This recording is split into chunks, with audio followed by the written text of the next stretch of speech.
Hi and welcome to this review of North. North is an indie developed title by Outlands and published by Sometimes You. The game is set in a dystopian city in the north. You play as a refugee from a foreign land in the south who finds himself lost and confused. The main goal is trying to piece together what to do to attain asylum in this new and confusing land. This game portrays an Orwellian society, dealing with themes such as control, oppression, and propaganda. This game does an excellent example of intertwining both narrative and gameplay. A good example of this is the letters which you send to your sister throughout the game. The letters act to keep the pacing of the game, progress the narrative, and also give you key information about solving the game puzzles.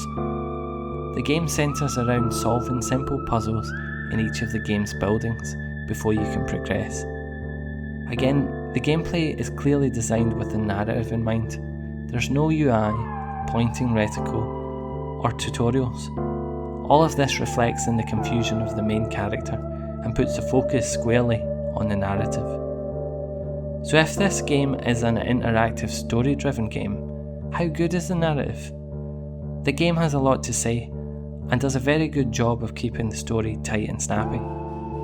The setting, writing found in the letters, and the little details in the environment do a great job of expressing the game's themes and creating empathy for its silent protagonist. The setting, for example, is monotone, grey and bland. The buildings are tall and oppressive. The main character notes that even though there are thousands of people that live in the city, you can hardly ever see them.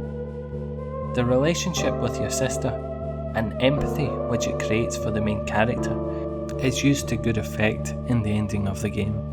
While it would be stretching to call it a twist, it is certainly satisfying. The game features 8 full original songs in its score. These tracks are of a futuristic dark synth-pop sound, creating a cold, eerie and unknown atmosphere in keeping with the game's visual and narrative. The game controls fine on the most part, but lacks refinement, most commonly with the world interactions, due to not having an on-screen reticle, and movement, especially in the mining area, feels off. An argument could be said that the lack of reticle adds to the game's themes, but I do feel the need of one is evident in some of the puzzles.